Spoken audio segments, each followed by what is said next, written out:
Buenas noches, amigos. Hoy Fundación DC Luz se complace en presentar al filósofo Francisco González Cabañas y el tema que va a exponer es la política en el diván occidental.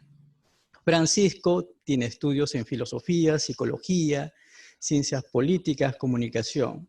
y ha escrito varios libros como El macabro fundamento, El hijo del pecado, El voto compensatorio, La democracia incierta y El acabose democrático. Sin más preámbulos, le damos la bienvenida a nuestro amigo Francisco González. Bueno, ¿qué tal? Muy buenas noches para aquí, tardes y noches para Perú y para los otros lugares que nos están observando. La verdad que es un gusto el estar con ustedes a través de esta tecnología y obviamente el saludarlos para, bueno, precisamente poder encontrarnos en la palabra, poder dar sensaciones en el sentido de leuciano de lo que es pensar y lo pensable, es decir, cuál es el resultante de pensar a través de palabras, precisamente el obtener sensaciones y que éstas puedan ser provechosas para quienes nos están escuchando y puedan ejercer un pensamiento a través de encontrarnos y de desencontrarnos también, ¿no? Porque eso es sumamente válido como coincidir y no coincidir. Perfecto. Sí, entonces, ¿por qué poner a la política en el diván? Bueno, precisamente el título tiene que ver con uno de los grandes desafíos que la ciudadanía encuentra con su clase dirigente, con su clase política, que representa básicamente qué significa que nos gobiernen, ¿no? Porque entendemos a través de los manuales, de la teoría de la ciencia política, e incluso a través de lo que nos comunican oficialmente los políticos, el ejercicio de la gobernanza, el ejercicio del gobierno, pero muchas veces eso no se traduce en algo asequible para cada uno de la ciudadanía o en algo que le pueda significar algo provechoso en el día a día o en lo cotidiano. Es precisamente esa distancia que vemos lamentablemente entre la política y la ciudadanía, la distancia que vemos entre representantes y representados, y me parece que el punto, el concepto o la cuestión a indagar tiene que ver precisamente con una máxima lacaniana que representa a través de la imposibilidad de gobernar, que decía Jacques Lacan, que tiene que ver precisamente con el hecho de hacer desear. Y hacer desear es lo íntimo y lo individual en que cada uno de los individuos, digamos, nos desarrollamos en este mundo. Tratar de encontrarle un sentido que sea superador a nuestra experiencia biológica. Lo vemos hoy incluso con esta desgracia pandémica que vivimos en relación a que existe algo más que el hecho de poder seguir respirando y de poder seguir viviendo, que tiene que ver con que cada uno de nuestros deseos puedan ser cumplimentados, se puedan cumplimentar y que a partir de eso individual y que a partir de eso privado, el sistema público, las reglas de juego de la sociedad se puedan empalmar o nos puedan dar esa oportunidad para que cada uno de los individuos nos podamos desarrollar y cumplir precisamente esos deseos. Obviamente que es una situación tan compleja que por eso se denomina casi un imposible en relación a precisamente que los gobiernos lamentablemente no ponen el foco o el eje en la cuestión de indagar cuáles son los deseos de la ciudadanía, los deseos mayoritarios, sino que de alguna manera los imponen de facto, los imponen de hecho, los imponen a través de la legitimidad constituida del contrato social, digamos, que hoy llamamos nuestras experiencias democráticas, cuando vamos a votar, entonces los habilitamos a que precisamente ellos tomen las decisiones por nosotros, pero eso no significa el cumplimiento irrestricto de la democracia como un conjunto de valores o la democracia como una experiencia que tenga que ver más allá precisamente de lo electoral. Es decir, nosotros como ciudadanos no solamente podemos o debemos darles la potestad de que tomen las decisiones por nosotros, sino que de alguna manera debiera ser el principio prioritario el hecho de que se nos indague en cuáles son nuestros deseos individuales y que se constituyan en mayorías para que de esa manera los gobiernos lleven a cabo sus objetivos, lleven a cabo sus programas de gobierno, ya sean económicos, sociales, educativos, de salud, y que en definitiva eso termina de consolidar la legitimidad y no solo la legalidad de lo político. Claro, pero tú crees sinceramente que los políticos no saben lo que quiere el pueblo. Yo creo que precisamente para llevarlo a un ejemplo concreto, ¿no? Que, bueno, lamentablemente ustedes en Perú lo tuvieron en forma flagrante, ¿no? En forma casi determinado gobierno resolvió que para determinadas mujeres establecer un sistema de ligadura de trompas y que no pudieran reproducirse sin ser consultadas las mismas, ¿no? Este precisamente ejemplo flagrante de intromisión de lo público por sobre la individualidad ejerce y representa lo que en otras sintonías se desanda en esta práctica de gobierno, es decir, imponen respuestas sin que, digamos, se consulte a la ciudadanía cuáles son las aspiraciones legítimas que cada uno de nosotros podemos tener en relación a nuestro ser y estar en el mundo, es decir, no necesariamente replicar modelos incluso eurocéntricos o muy occidentalizados, porque recordemos sobre todo que en Latinoamérica nosotros tenemos otra complexión sociocultural, histórica, que lamentablemente no es muy consultada, no abrevan, no se acentran en esa autenticidad de lo que somos y de lo que representamos nuestros gobiernos, sino que de alguna manera replican modelos que vienen desde otros lugares y de alguna manera terminan realizando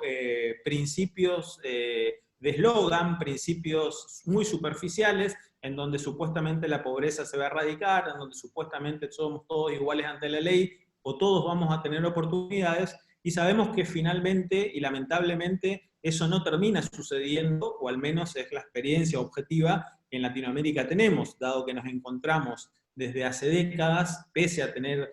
gobiernos que se llaman democráticos, con los viejos problemas de siempre, pobrezas a niveles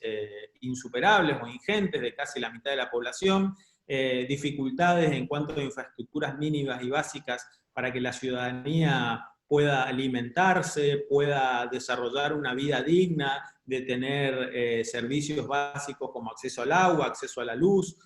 como precisamente pueda tener el derecho a la educación, a la seguridad, al trabajo. Entonces, a partir de eso existe una imposición que en términos políticos se llama la realpolitik, es decir, la hiperpraxis. Entonces, de alguna manera se llevan a cabo actos de gobierno en donde lo democrático nada más queda reducido a la instancia electoral, a momentos que por lo general son cada 2 años, en donde se eligen representantes del poder legislativo o del poder ejecutivo, y a partir de eso se nos brinda esta supuesta experiencia democrática que queda nada más que en esa instrumentalización, es decir, queda nada más que en la constitución de mayorías, pero que no se aviene a precisamente lo prioritario que debiera ser cuáles son los legítimos deseos de cada uno de nosotros y que precisamente a través de eso, esa es la tarea, o debiera ser la tarea del gobernante, construir mayorías y prioridades, digamos, es decir, en el sentido de si una comunidad desea progresar económicamente, pero poner en un plano secundario su ambiente sustentable, poner en un plano secundario sus servicios, llámese turísticos o de otra naturaleza, y aumentar en la producción, por ejemplo, bueno, son definiciones que las tienen que tomar las mayorías de los pueblos consultados en sus deseos. Y no tiene que ser una imposición, como nosotros lo llamamos acá, como una suerte de cheque en blanco que libramos a los gobernantes y que en definitiva ellos, una vez en el poder, terminan haciendo de alguna manera lo que quieren o lo que pueden, si se quiere, y que obviamente eso ni bien asumen, genera cada vez más distancia entre los ciudadanos y los gobernantes, entre ese momento de que votamos y le entregamos ese cheque en blanco, le entregamos esa potestad para gobernar, hasta el próximo turno electoral, que por lo general pasan al mínimo 2 años. Entonces, a partir de ello es que se construye esa distancia y se destruye el sentido de lo democrático, que pasa a ser solamente una instancia electoral. Claro, precisamente hablando de conceptos y leyendo un poco lo que has escrito, hay una palabra que me llama la atención porque está muy bien definida, es el concepto de siniestro, ¿no?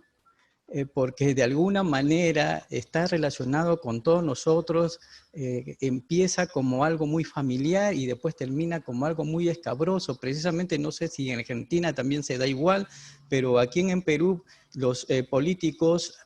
de una y otra forma te prometen y saben lo que tú quieres. Entonces te dicen, mira, tú quieres esto, yo te lo voy a dar. Pero una vez que terminó ya esa pre-campaña, en los hechos reales, cuando llegan al poder, se olvidan totalmente de sus promesas, ¿no? Y eso no solamente creo que pasa acá en Perú, sino en muchos otros lugares. Bueno, precisamente como vos bien decís, un concepto clave es lo siniestro, que naturalmente viene de una definición freudiana, viene de Freud, en donde él define precisamente que la relación más macabra, de alguna manera más siniestra, se constituye a través de la dolencia, a través de la agresión que genera un conocido, precisamente, o por lo general un familiar o alguien que genera un vínculo muy cercano y muy íntimo y que después termina defraudando o termina de alguna manera generando daño aprovechándose de ese vínculo. Bueno, de hecho, por lo general eso se ve mucho, sobre todo en las agresiones sexuales, donde lamentablemente la mayoría de los casos estadísticamente se comprueba que están dados a través de conocidos, e incluso a nivel intrafamiliar, en donde precisamente la siniestralidad y la aberración de esa agresión tiene que ver con que la persona toma contacto, se gana la confianza de su futura víctima, genera un momento, una temporalidad en donde supuestamente esa relación va a ser en buenos términos y finalmente termina sucediendo lo contrario o se termina perpetrando la siniestralidad de la acción. Y esto nosotros lo vemos muy claramente en las campañas electorales, como vos decís, en donde los políticos hacen todo un despliegue electoral, en donde, como siempre vemos, se acercan a los barrios más humildes, más emergentes, más carenciados, toman contacto con los niños sin alimentación, toman contacto con las personas más necesitadas, se sacan fotos, prometen incluso a través de los medios de comunicación que van a estar siempre presentes. De hecho, todo el despliegue de la escenografía electoral es precisamente esa. En estas etapas de las campañas electorales, los políticos tienen una hiperpresencia en la comunidad, ¿no? O sea, a través de carteles, afiches, a través de comunicaciones audiovisuales, de radio, todo lo que es la lógica de la campaña. Se nos hacen cercanos, se nos hacen hasta incluso dentro de unas características latinoamericanas casi una figura paterna de que nos van a cuidar, de que van a generar el bien para nosotros, y una vez que obtienen precisamente el resultante electoral, que se conforman las mayorías, ahí viene lo siniestro, ¿no? Ahí viene el olvido, ahí viene la defraudación, e incluso ahí viene el daño, porque muchas veces no solo que no cumplen lo que prometen, sino que lamentablemente terminan generando o realizando acciones que van a contrario de todo lo que habían prometido y generan precisamente esa vinculación siniestra con la ciudadanía. Entonces, a partir de ese elemento es que el valor de lo democrático, insisto, no debe estar solamente dado en esa instancia o en ese momento electoral, sino que es un conjunto de valores en donde precisamente la ciudadanía tiene que poner sus prioridades en esa relación con los gobernantes o con quienes se pretenden gobernar o representar a los múltiples, a los ciudadanos o al pueblo. Justamente hablando de eso, Sigmund Freud planteó que las perturbaciones mentales y el sufrimiento psíquico tienen su origen en la sexualidad. Habla del impulso sexual o líbido, ¿no? De alguna manera, entonces, es posible que nuestras elecciones estén impulsadas por este líbido.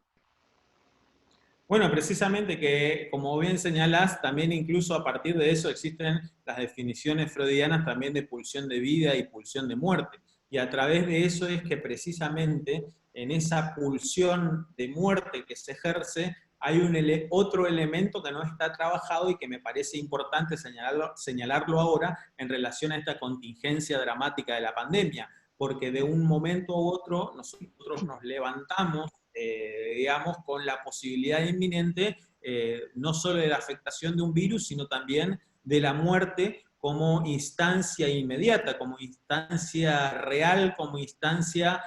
más que posible. Y eso es una de las muestras que, independientemente de la cuestión biológica del virus, la cuestión sanitaria, los gobiernos no han trabajado, y que tiene que ver precisamente con las cuestiones educativas, e incluso también con la falta de la formación ciudadana a través de algo tan natural y algo tan elemental como el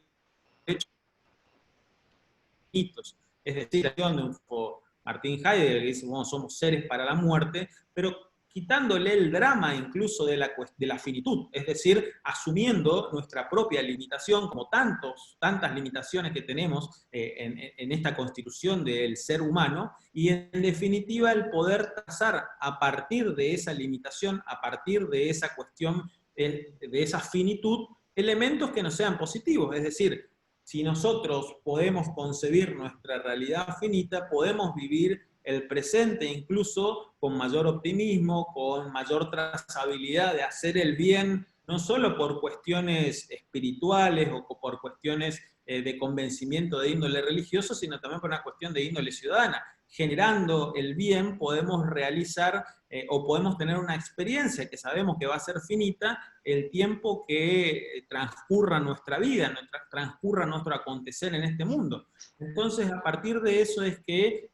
los gobiernos, lamentablemente, los gobernantes muchas veces se preocupan por lo supuestamente urgente, o lo supuestamente, que en realidad lo urgente termina siendo lo emergente, lo superficial. Vemos, por ejemplo, la cuestión de la importancia de los números por sobre lo conceptual. Vemos, por ejemplo, el desfile de economistas que nos tratan de explicar las variables numéricas de desigualdad, de injusticia, de pobreza, de índices económicos, de desocupación, en algunos países como Argentina y Venezuela la inflación, pero que en definitiva el número no es un elemento real del ser humano, no estamos constituidos a través de la operación numérica, porque de hecho nadie ve un 2 o un 5 caminando. Lo que vemos, sí, primero somos verbo, digamos, primero somos concepto, primero somos palabra en el sentido del entendimiento, en el sentido del diálogo, y en el sentido que es lo que nos trasciende. El ejercicio de poder comunicarnos, de poder hablar, de poder generar conceptos, es lo que nos define como nuestra constitución de lo humano, nuestra posibilidad de razonar, de pensar, de llegar a acuerdos, de entendernos en las diferencias. Y a partir de eso es que en esta experiencia de la finitud, en esta experiencia que es la vida, porque sin la muerte no existiría la vida, pero si no la trabajamos, si no la fortalecemos en esta elementalidad, que precisamente es el hecho que nacemos para morir, bueno, precisamente van a pasar estas cosas de que vivimos aterrados incluso por la posibilidad de la muerte, pero la posibilidad de la muerte es algo ineluctable, es algo que no podemos evitarlo, y que debemos convivir precisamente, como ahora se nos pretende enseñar, debemos convivir con un virus. Bueno, sí, lógica y naturalmente, debemos también convivir con nuestros límites, pero si se trabajara más desde políticas públicas con relación a esto, bueno, los ciudadanos tendríamos más herramientas como para, a través de nuestros límites, hacer más, incluso solidaria, más inclusiva, nuestra vivencia, no solo individual, sino nuestro vivir colectivo. Francisco, tú afirmas que todos padecemos de una psicosis existencial. ¿De qué manera, si es así, podremos salir de esta psicosis? Pues yo creo que a partir de esta experiencia de encontrarle un sentido a nuestro existir, muchas veces tiene que ver en relación a una vinculación con un Dios creador, con un Dios que establezca órdenes y reglas del juego, lo cual, bueno, precisamente tiene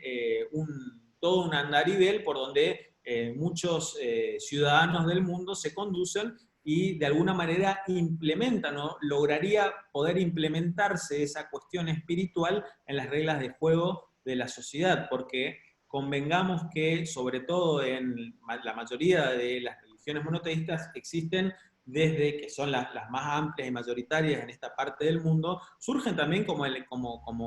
elementos de poder, como elementos políticos, como elementos ordenadores de una sociedad, en donde en definitiva sin dejar de olvidar precisamente ese elemento espiritual, ese elemento de la existencia humana, trabajan también sobre cuestiones de la organización de las reglas de juego que van a definir precisamente nuestra vinculación con los otros. Entonces, a partir de ello es que se establecen reglas de juego que deben ser consensuadas. Yo, por ejemplo, recuerdo siempre en la religión católica que existe una definición muy puntual y muy tajante con respecto al celibato, ¿no? Con respecto a que en las jerarquías eclesiásticas deben mantenerse en celibato. Y eso fue consensuado en precisamente un concilio que se dio en el siglo II o III después de Cristo, o sea, estamos hablando de casi 2000 años atrás, que eso permanece en el tiempo. Es interesante analizarlo porque la idea de concilio es precisamente ponerse de acuerdo a través de reglas, y en esas reglas se estableció precisamente esta definición por un elemento de que eso generaba referencia, es decir, quienes tenían esa relación o esa vinculación más directa en este caso, con el Dios católico, debían establecer un comportamiento determinado específico, y que se van revisando en los diferentes concilios como metodología a partir de precisamente fijar lo común, porque la noción de lo común es la noción de la comunidad. Es decir, ahí volvemos a ver la vinculación entre lo individual, lo espiritual, la necesidad de un Dios que podemos tener cada uno de nosotros, pero también la necesidad de un eje rector, de reglas de juegos que establezcan precisamente esas prioridades. Entonces, a partir de, por ejemplo, de ese elemento que parece ser nada más que una regla de juego determinada, específica y puntual para una doctrina, sin embargo, es una regla de juego social. Y a partir de eso, la política debiera también, de alguna manera, imitar estos concilios, imitar estos consensos. De hecho, siguiendo también con el catolicismo, nosotros vemos la elección de los papas. La elección de los papas en las congregaciones de los cardenales se da a través de ese famoso humo blanco, en donde se elige, digamos, no se elige por mayoría al papa, se elige por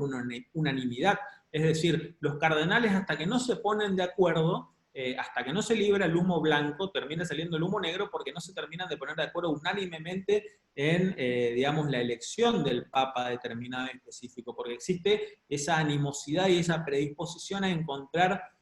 un consenso, a encontrar un encuentro de lo común que defina un eje prioritario, en este caso a través de una representación. Pero me parece que es en lo político lo que falta, es decir, salir de la mecánica del eslogan, de la superficialidad, de que todos vamos a estar bien, de que todos vamos a tener trabajo, de que todos vamos a tener mejoras económicas, de que los que están atravesando situación de pobreza van a dejar de estarlo allí, y que construir o que nos hablen precisamente de cómo lo vamos a lograr, a través de qué políticas públicas, a través de qué prioridades, porque muchas veces la prioridad determina también dejar de lado otros aspectos, es decir, nosotros hoy estamos estableciendo esta comunicación y quien nos está mirando está dejando de hacer muchas cosas por hacer esto. Pero bueno, es una elección y ese de alguna manera es la responsabilidad de nuestra elección. Y nosotros no solo debemos elegir entre las opciones electorales representaciones de nombres, hombres o mujeres, sino debemos elegir si una comunidad va a tener mayor desarrollo, insisto, en lo productivo, en lo forestal, en lo ganadero, en los servicios de turismo, en los servicios informáticos, en, digamos, poder dejar de lado la cuestión ambiental o, de hecho, hacerla prioritaria en establecer vínculos con determinados países de acuerdo de esta u otra manera, y eso es lo que lamentablemente no se ve, yo creo, por este efecto instrumental de la política, de que solo queda reducido y acotado a la instancia electoral, y más luego cuando los ciudadanos vamos y optamos entre las opciones precisamente que nos da el cuerpo político, ellos, una vez en el poder, bueno, terminan realizando o lo que quieren o lo que pueden, y ahí se empieza a socavar ese vínculo y se empieza a hacer cada vez más flagrante la distancia entre representantes y representados. Sí, has hablado de un eje rector y me parece bien. Sin embargo, has puesto como ejemplo a la Iglesia Católica y recordemos precisamente que la Iglesia Católica en sus primeros años eh, lo que decía era una orden a pesar de que estuvieran en contra de sus mismos ideales, ¿no? Eh, Jesús predicaba el amor, sin embargo ellos en nombre del amor mataban a las personas y bueno, todo. Entonces, aquí se corre siempre el riesgo de que lo que la mayoría diga por acuerdo no siempre va a estar del lado del bien común, ¿no? Bueno, Entonces, ¿cómo contrarrestar eso? Y eso es lo que pasa actualmente también, ¿no? Bueno, las grandes mayorías se acuerdan, pues, que no se debe hacer tal cosa, pero de repente no corresponde con lo que se está viviendo. bueno, vos muy bien lo señalaste. De hecho, después en la historia, después de este concilio de los primeros años después de Cristo,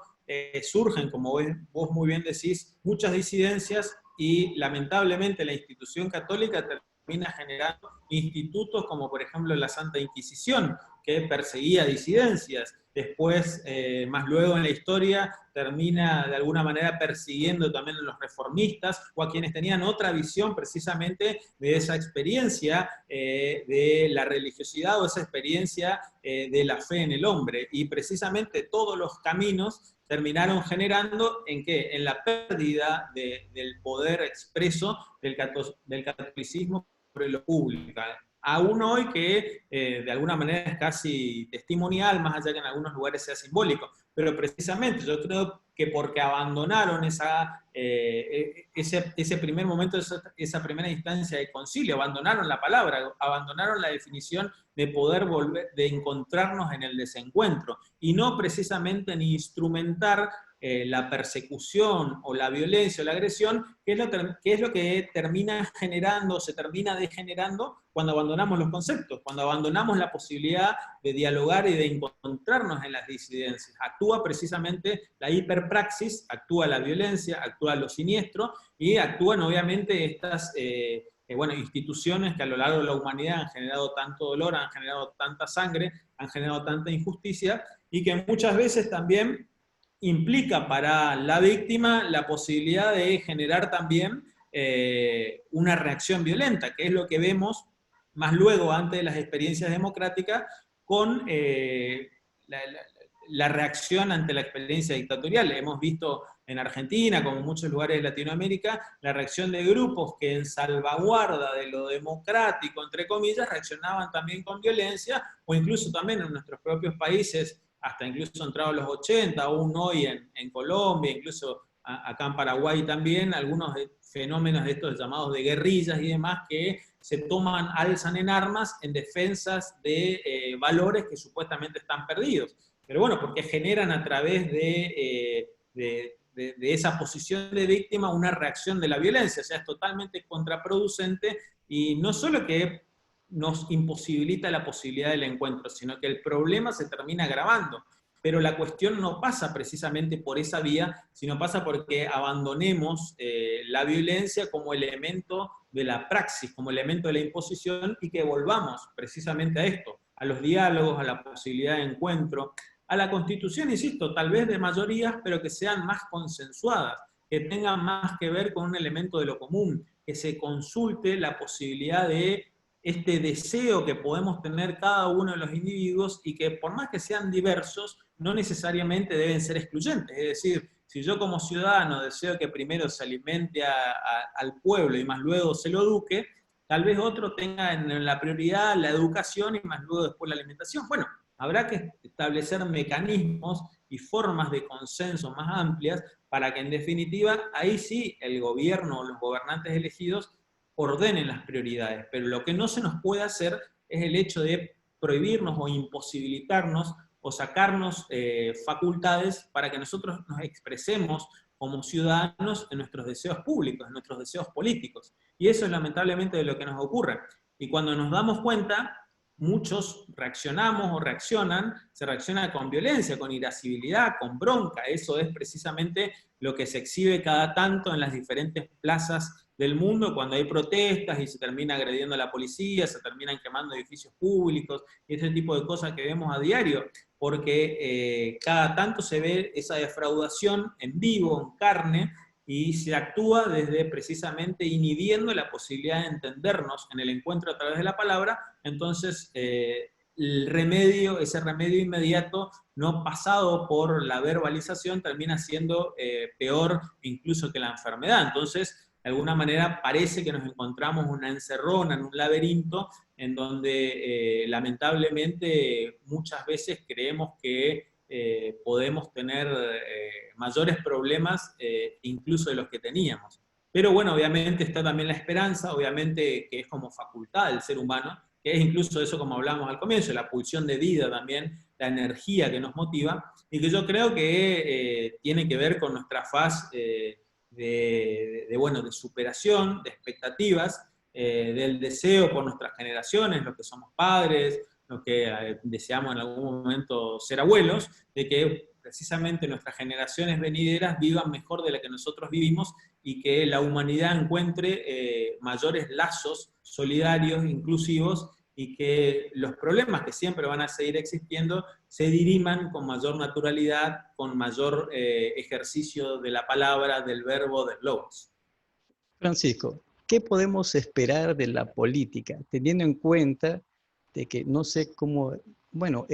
creo que la mayoría de los países en América Latina siguen una misma línea, ¿no? Probamos con la izquierda, la derecha, el centro medio. Lo de la izquierda supuestamente es los que estaban más ligados al pueblo, y la derecha era lo que estaban más ligados al poder. En ese caso hemos probado ya todas las opciones y ninguna nos da resultado. ¿Qué podemos hacer al respecto? Bueno, yo creo que, como bien decís, es un excelente diagnóstico y muy sintético en el cual coincido absolutamente. A mí me parece que lamentablemente nuestros gobernantes de décadas a esta parte han asimilado, te diría casi de una forma muy eurocéntrica, esas definiciones de derecha y de izquierda, que recordemos que provienen precisamente de la experiencia de la Revolución Francesa, con aspectos totalmente vinculados a el ser y estar en el mundo del europeo occidental, a partir de, por ejemplo, incluso la definición del marxismo, en donde Marx, a través del Capital, habla de la emancipación del proletariado, da por cierto y da por seguro precisamente la experiencia de quienes ya teniendo un trabajo desean otra cosa, una vida incluso más allá de su relación con su laboriosidad. Y esa experiencia, por ejemplo, llevada a cabo acá en Latinoamérica, es muy distante, porque el mayor problema no es que acá lo tenemos con quienes trabajan, sino que precisamente el mayor de los problemas de los marginados o de los pobres es que ni siquiera tienen esa condición de sujeto de trabajadores, sino que en definitiva hay una situación previa ante ello. Digo como para señalar un ejemplo, y así también en las antípodas de ese pensamiento, los pensamientos liberales también dan por supuesto que las oportunidades deben, o de alguna manera se dan per se, en una misma sintonía para todos. Y sabemos que las desigualdades por diversas circunstancias históricas en Latinoamérica son mucho más flagrantes que en Europa. Es decir, no es lo mismo un pobre europeo que un pobre latinoamericano. El pobre latinoamericano viene de generaciones de pobreza y casi está condenado a una supervivencia. Sin embargo, el pobre europeo de alguna manera puede tener alguna posibilidad de dejar surgir los conceptos de la superación, del mérito, de la idoneidad. Y entonces esas experiencias, esa conceptualización que viene realizando nuestra clase gobernante, nuestra clase política, y que lamentablemente lo continúa haciendo, no son muy ajustadas a nuestra posición en el mundo. Yo lo veo, por ejemplo, en relación a acá en esta geografía que habitamos, en esta parte de Argentina. Nosotros, bueno, nuestros hermanos originarios que habitaban estas tierras eran los guaraníes, en esta zona del norte de Argentina, Paraguay, sur de Brasil, y ellos tenían una organización social precisamente consensual, que incluso es materia de estudios por antropólogos precisamente europeos. Pierre Clastres, por ejemplo, un francés, que vino a estudiar precisamente cómo se organizaban socialmente los guaraníes, que incluso, tal como lo dijimos en el ejemplo de cómo se elige el Papa en el Vaticano, lo hacían de una manera consensual, no constituían mayoría, sino que se establecían las prioridades hasta que precisamente todos se pusieran de acuerdo unánimemente. Digo esto como experiencia, incluso observando también lo poco que conozco de la experiencia inca, la experiencia azteca, de quienes habitaron esta tierra y quienes han dejado, obviamente, un legado que está dentro de nosotros con nuestras propias contradicciones, ¿no? Con nuestro propio sincretismo, que lamentablemente se vio tamizado por mucha violencia, se vio tamizado por mucha sangre, pero que creo que es un deber para nosotros el poder encontrar aquellos aspectos que nos habitan desde ese encuentro y ese desencuentro, tratar de desmerilar las cuestiones violentas y las cuestiones de dolor que se produjeron, e incluso también con la interacción en Brasil, por ejemplo, en otros aspectos, otros países de Latinoamérica, en la incursión de los esclavos africanos que vinieron luego de la conquista y que conforman, y después incluso la inmigración europea, que conforman nuestra raigambre cultural e identitaria. Entonces, el poder indagar más en nuestra identidad social, cultural y política debiera generar un ejercicio, yo te diría, imprescindible para la política y para los gobiernos, para que más allá de estas etiquetas de izquierda y derecha, podamos construir conceptos políticos que tengan más que ver con nuestra historia, con nuestra tradición, que tengan más que ver con lo que fuimos, pero también con lo que queremos ser, porque ese deseo que hablábamos al comienzo seguramente va a tener mucho que ver con, bueno, precisamente nuestras estructuras fundantes que tienen que ver con estas experiencias que nos precedieron, es decir, nosotros no venimos y no surgimos de un repollo, no surgimos de la nada absoluta, sino que venimos construidos con dispositivos que nos hacen concebir la realidad de una u otra manera. Y eso, esa necesidad de ir en búsqueda a través de nuestros elementos identitarios, me parece que es un ejercicio que la política debiera ahondar aún más para ofrecernos en el diagnóstico de ese pasado un futuro que tenga más que ver con lo que nos sucede y no con réplicas que pueden suceder al otro lado del océano o en otros lugares del mundo, pero que no necesariamente deben ser replicadas como un copiar y pegar acá en esta parte o en estas tierras. Sí, has tratado un tema bastante interesante porque es cierto, la realidad latinoamericana no es la misma realidad de Europa, pero sin embargo siempre se manejan los grupos de poder, ¿no? Y, por ejemplo, para toda América Latina siempre va a existir lo que usualmente se conoce como política bonsai. Pues bueno, estamos estables, podemos consumir algunos productos, pero no podemos crecer más allá de un cierto límite, porque ya los grupos de poder nos limitan de alguna manera, hasta nos dicen las cosas que tenemos que hacer, ¿no? Y no solamente pues acá a nivel Latinoamérica, sino también a nivel mundial, pero con esa suerte que aquí se profundiza con eh, mayormente esa opresión, ¿no? Entonces, ¿cómo salir de esa situación en la que nos encontramos? Bueno, precisamente vos muy bien lo dijiste, el hecho de que los gobiernos no necesariamente tienen la suma del poder por sobre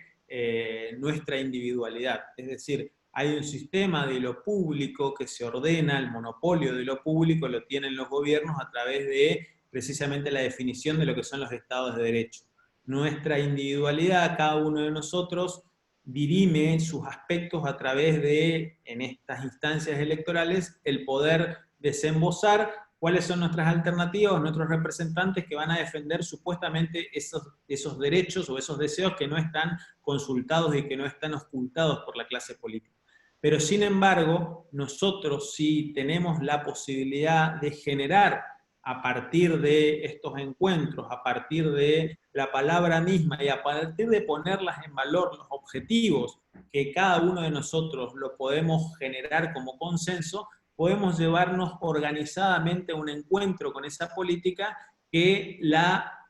de alguna manera la modifique en relación a, por ejemplo, un término concreto. Si cada uno de nosotros en nuestros barrios, en nuestras viviendas, podemos consensuar con nuestros vecinos, en nuestras familias, nosotros podemos llegar a entendimientos desde qué película podemos mirar, qué lectura podemos compartir, desde la comunidad educativa, por ejemplo, que hoy se ve también muy lastimada por esta desgracia de la pandemia, en vez de observar nada más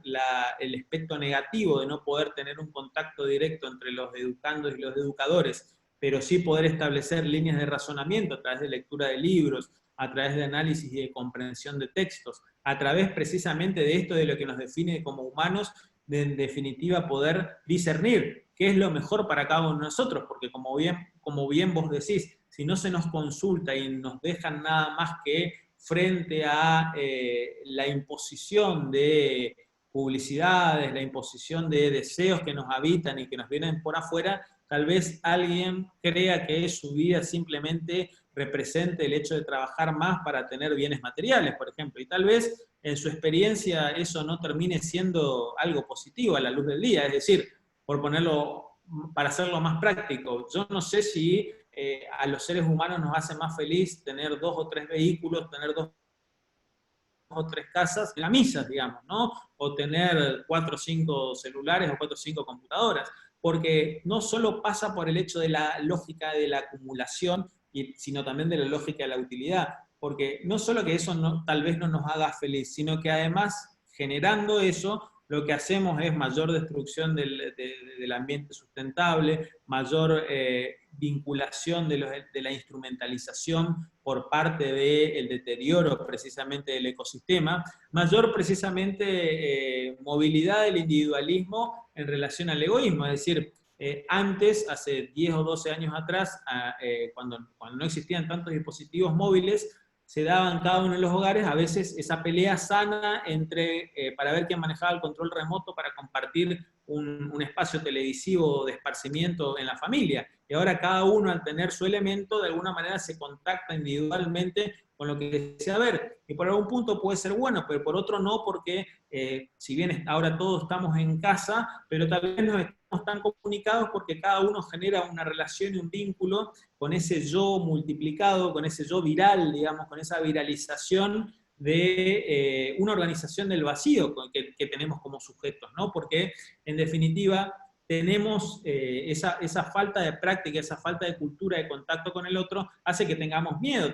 al rechazo, tengamos miedo a que no nos aprueben, tengamos miedo a que nos digan que no, y lo humano precisamente, volvemos ahí al comienzo, también tiene que ver con esos límites, también tiene que ver con el desencuentro, pero no podemos tenerle miedo a vivir. La vida precisamente genera esto, genera elementos de ponernos de acuerdo, entender que por ahí el otro puede ofrecernos, obviamente, algún plan mejor, que no necesariamente sea el que yo me entretenga mirando el TikTok, el WhatsApp o las diferentes herramientas que hoy lamentablemente de alguna manera parece que nos distraen, pero tal vez también nos sumerjan en burbujas totalmente individuales en donde no nos genera una interacción ni con el más cercano, por más que habitemos en un mismo hogar, y que de alguna manera se destruya ese lazo que tiene que ver con lo más humano, que es el hecho de poder encontrarnos en esos desencuentros. Bueno, has hablado sobre el otro, ¿no? Y entonces me viene a la mente lo que decía Lacan, ¿no? Que cada uno de nosotros es un yo, porque tiene un concepto del otro. Es decir, nos definimos a través de la existencia del otro. Eso significa que al momento de elegir a un gobernante, nos dejamos manipular simplemente por lo que dice la mayoría. Exactamente, yo creo que como bien vos lo dijiste, la constitución de las mayorías es la herramienta democrática por antonomasia, ¿no? Es decir, incluso más, si nosotros vemos los sistemas electorales también copiados de Europa, no casualmente, ¿no? Sobre todo, por ejemplo, acá en Argentina, en muchos países latinoamericanos, que es el balotaje, que es el sistema de doble vuelta, lo único que atiende es precisamente a sumar una mayoría porcentual, en algunos casos más del 45%, en otros casos más del 50%, en donde no importa la instancia del otro, no se integra al otro, sino al otro o a los otros se los suprime a través de la mayoría. Porque, por ejemplo, hay un dato muy interesante que yo siempre lo analizo en relación a si nosotros vemos la constitución del sistema electoral del balotaje de las mayorías,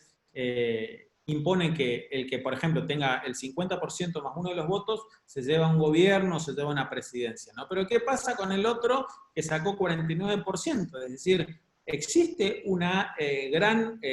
porcentaje, casi igual, de representación que tiene el candidato derrotado. Entonces la lógica debiera ser que ese que salió segundo, el que salió derrotado, en vez de estar suprimido, deba, por ejemplo, constituir la vicepresidencia, digamos, porque si vemos en la lógica de los podios, que digamos en atletismo, en cualquier otro lugar, el primero y después está el segundo y después está el tercero. Sin embargo, la política, lamentablemente instrumentalizada a través de esta lógica, lo que hace es, no, bueno, que el que constituyó esa mayoría y bueno, el segundo, lo que quedaron segundo es una oposición y veremos ahí cómo queda, pero no se la integra. Y si vos le consultás a la política, te van a decir, no, pero eso sería desestabilizador. No, bueno, eso sería un elemento natural. Después que el vicepresidente sea de otro signo político, ¿no? Ya es un problema de la política, ya es un problema que se tiene que enfrentar, que se tienen que poner de acuerdo, porque precisamente ese segundo, que tiene gran porcentaje de votos, debiera integrar también el gobierno porque representa, de alguna manera, una minoría, en este caso, una segunda mayoría, que no alcanzó lo de la primera, pero que sí tiene gran representatividad acumulada incluso en el voto. Pero lamentablemente estos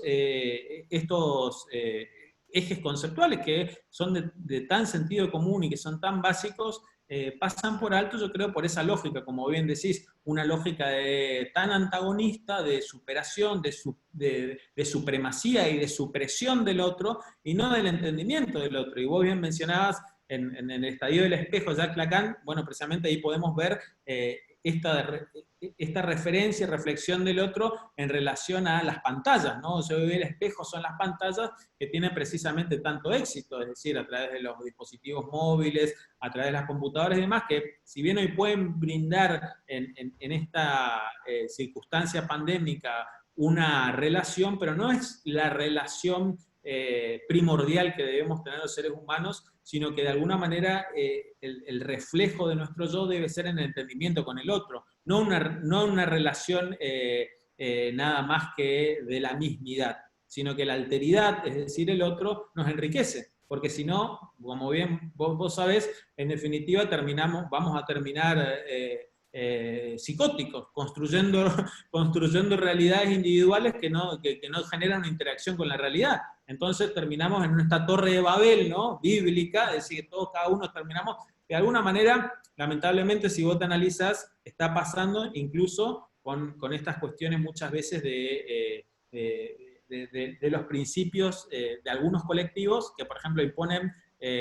la modificación del lenguaje, ¿no? Que pueden tener sus razones de decir, bueno, ¿no? El lenguaje inclusivo que vemos hoy, pero ese lenguaje inclusivo no necesariamente tiene que ser excluyente en relación, pasa mucho que hay algunas personas que en una defensa irrestricta de esa tesis, si vos no hablas lenguaje inclusivo, te excluyen, porque consideran ad initio que vos no los incluís si no hablas en esa deconstrucción del lenguaje que ellos hacen. Entonces yo mañana, digamos, puedo plantear también un lenguaje inclusivo en donde puedo empezar a ladrar, guau, guau, como un perro, para integrar, ¿no? a la animalidad, por ejemplo, y claro, entonces decir, bueno, quien no ladra como yo, bueno, no merece que yo me comunique con él. Y vamos a terminar de alguna manera con esa profecía bíblica,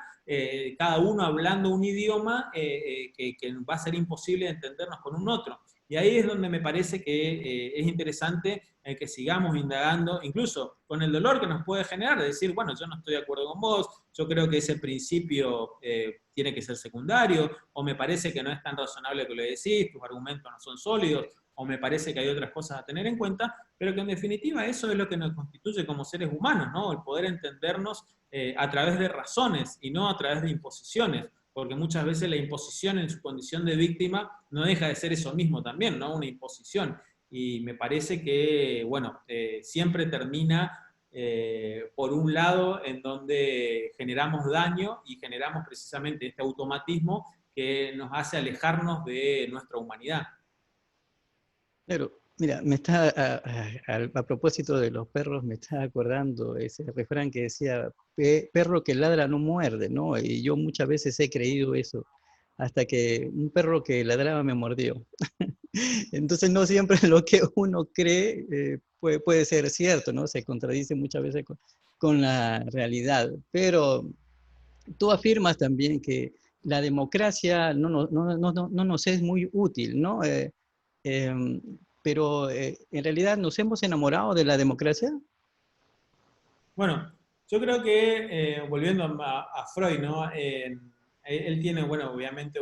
en Tótem y Tabú analiza, bueno, la cuestión precisamente de la prohibición del incesto, ¿no? Que después en la antropología será tomado como el principio universal por el cual las sociedades se organizan. Yo me parece que hay una relación de tótem y tabú que tenemos con lo democrático. Yo vendría a decir casi como una cuarta herida narcisista, el hecho de poder señalar que hemos sacralizado algún punto a través de nuestras experiencias anteriores dictatoriales y del horror que produjo y que aún sigue produciendo en ese trauma que significó, ¿no? Tanto río de sangre y tanta opresión. Pero que en definitiva nos desembosamos en un sistema que lo llamamos democrático, pero que no reúne ni respeta el conjunto de valores que debiera representar o que se nos promete como democracia. Es decir, volvemos a esta instancia de que está apocada y recortada nada más que en la instrumentalización de lo electoral. Se nos dice, por ejemplo, el hecho de que tenemos asegurada la libertad de expresión, pero si tenemos libertad de expresión, pero no la posibilidad de que publiquen nuestras ideas o que podamos hacer preguntas, no ya sin que nos desaparezcan o sin que nos agredan físicamente como hace décadas atrás, pero sí a través de la indiferencia, sí a través de la violencia institucional o la violencia simbólica, que muchas veces, y seguimos viendo a diario, produce cuando alguien pregunta determinadas cosas a través de, bueno, los diferentes vehículos a los cuales podemos acceder, precisamente a través de el respeto a las minorías, es decir, que no sea una supresión y la constitución de la mayoría sea nada más que a través del número, es decir, yo gané y vos sometete al imperio de esta mayoría que se construyó, que son siempre mayorías circunstanciales, obviamente. Entonces, a partir de eso, el conjunto de lo que hoy representa la democracia está muy lejos de lo que se nos prometió, de lo que se nos ofreció como modelo, y obviamente que en ese yo herido, ese yo colectivo herido, nosotros lo que hacemos es sacralizamos, lo tenemos como un elemento, como un tótem a lo democrático, decir, bueno, no podemos pensar en otra cosa que no sean estos términos de lo que nos ofrecen. Y ahí me parece que, bueno, hay una mutilación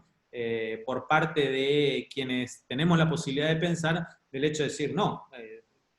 al contrario, debiéramos y tenemos la obligación de pensar en un sistema, llamémoslo como lo podamos llamar, o redefinirlo, reconceptualizarlo, resignificarlo, pero que signifique algo más que la cuestión simbólica, totémica y tabú de que no se puede hablar o discutir de lo democrático. No, al contrario, debe representar otra cosa que sea mucho más que la convocatoria de elecciones, e incluso más, si la pensamos o si la analizamos muy pormenorizadamente, sabemos que ni siquiera elegimos, sino que son opciones a través de partidos políticos. Los partidos políticos muchas veces, al menos acá en Argentina, pasa que no tienen... no desarrollan democracia interna, entonces hay experiencias casi unipersonales, como vemos en muchas democracias, por ejemplo, desde Estados Unidos hasta Brasil, ¿no? Grandes sistemas democráticos muy populosos en donde actuales presidentes llegaron sin casi participación en espacios, en partidos políticos. Entonces, los partidos políticos también están vaciados de contenido, vaciados de actividad, vaciados de democracia, vaciados de palabra. Entonces, de alguna manera, toda la representatividad y la representación recae en individualidades que, como vos señalabas también al comienzo, por tener algunos sistemas de poder, sobre todo que financian sus campañas, pueden hacerse del poder, y no necesariamente eso representa el espíritu, el conjunto de valores de lo democrático, sino que simplemente resuelven la instancia electoral y que en definitiva esa superficialidad nos hace creer que habitamos en una democracia, pero lo que estamos viviendo y padeciendo de alguna manera es solo un sucedáneo de lo democrático, un epifenómeno de lo democrático, o de alguna manera, llamémoslo como lo queramos llamar, debemos trabajar, o al menos yo lo hago, para precisamente el poder revalorizar el conjunto de la democracia como ese gran significante que pueda recomponer reglas de juego en donde los seres humanos podamos habitar mejor, que de hecho, y lamentablemente desde hace un tiempo a esta parte no se viene dando. Bueno, mira, yo conozco muchas personas que precisamente han tratado este tema y han concluido muchas veces en que la única opción es refundar la república. ¿Tú crees que sería una buena idea, ya que nosotros arrastramos desde el pasado ciertas deudas, ciertas obligaciones frente a otros grupos de poder, ¿no? Yo creo que si nosotros nos vamos a la historia, digamos, en la constitución de los Estados-nación, recordemos, venía de, bueno, precisamente la lógica desde el medioevo a la constitución de la lógica de los imperios. Los Estados-nación se construyen a partir precisamente de un principio hegeliano, si se quiere, de que el monopolio de lo público debiera permanecer precisamente en un Estado que defina a través de las naciones, identidades, pueblos, tierras, culturales,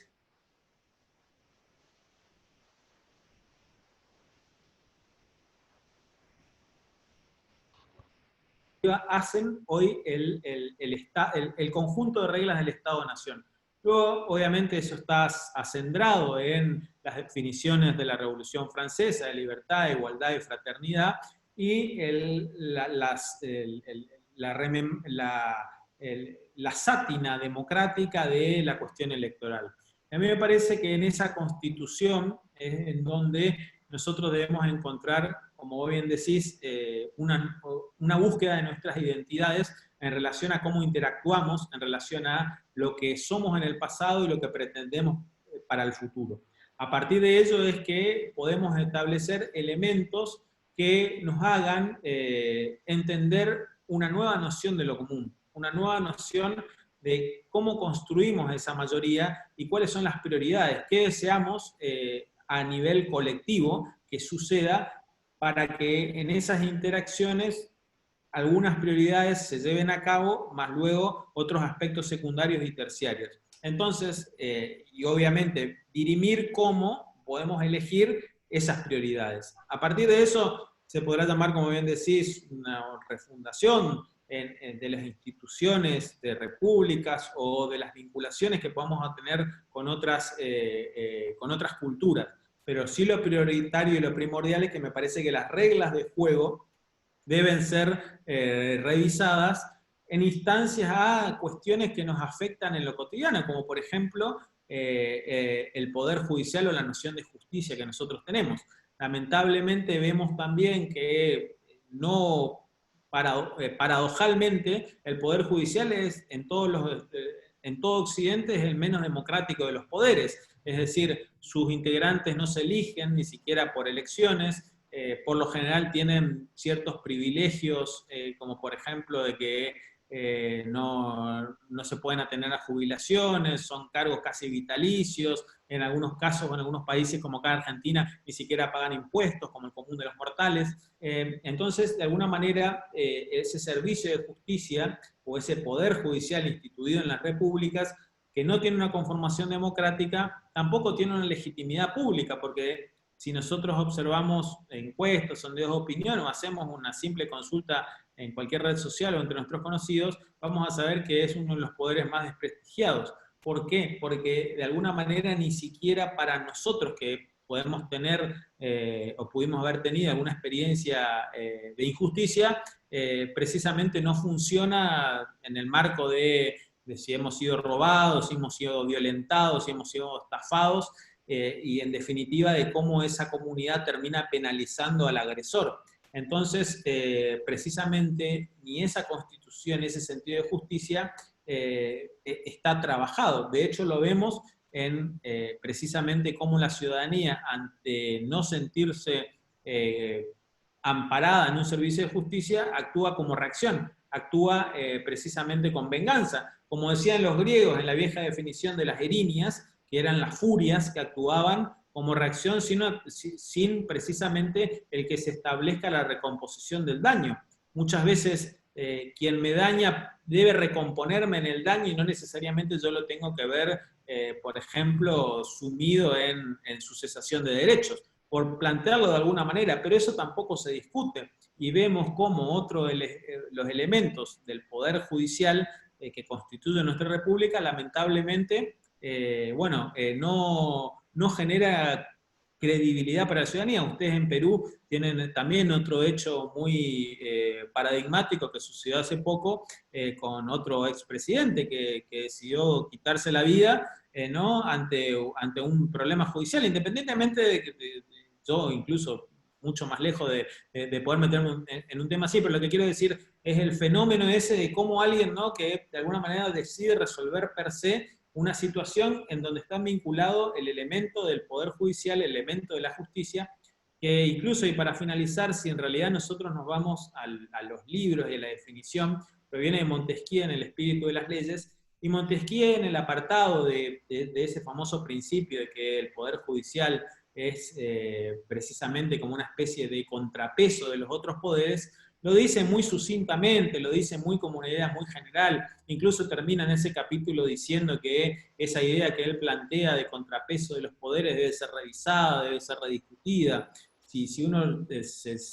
lo puede leer, se va a dar cuenta que lo está brindando casi con el reconocimiento de los pocos argumentos que ponía ante esa idea, y eso, bueno, terminó prevaleciendo aún hoy y que lamentablemente ni siquiera a nivel teórico es muy discutido en relación a, por ejemplo, bueno, tenemos otros autores como Fichte, que él hablaba de consejos consultivos electos para determinar la constitución de los jueces o la constitución de la justicia, pero son elementos que se debieran trabajar en políticas públicas porque tienen que ver con nuestro día a día. Al parecer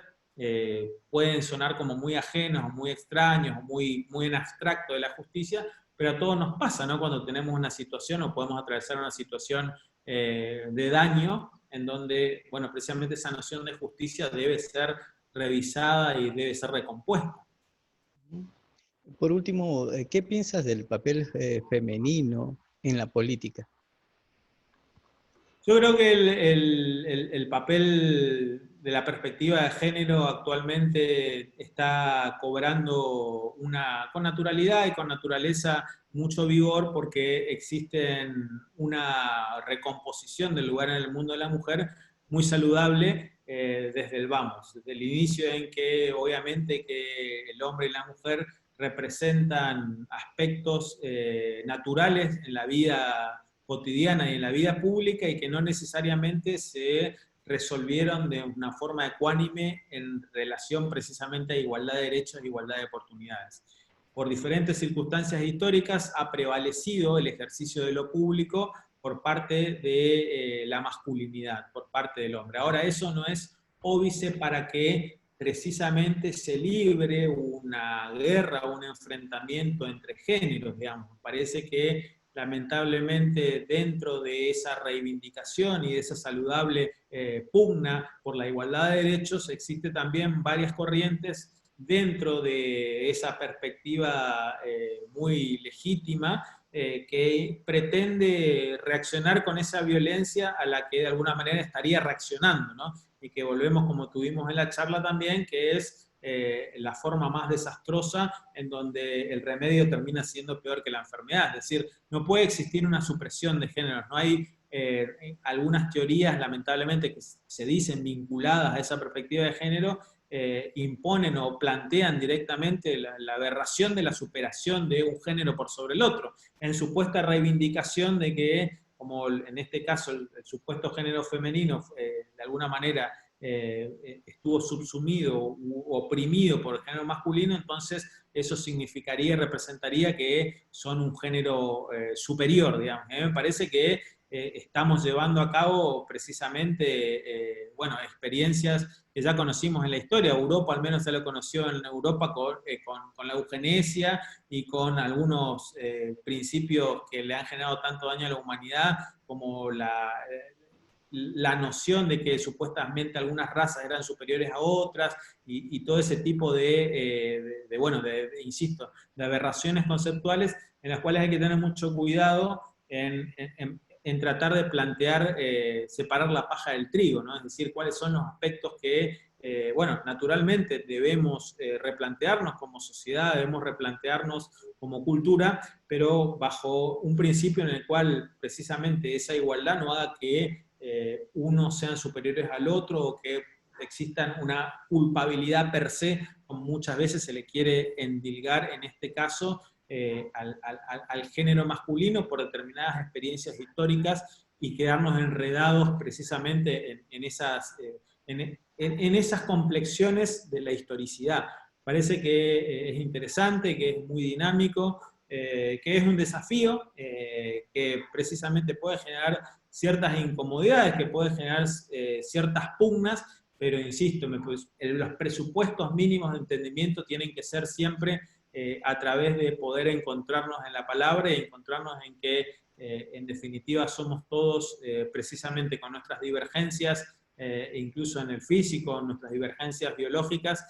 todos contamos con la posibilidad de tener un mundo mejor, respetándonos al otro, integrándonos con el otro y enriqueciéndonos con el otro, independientemente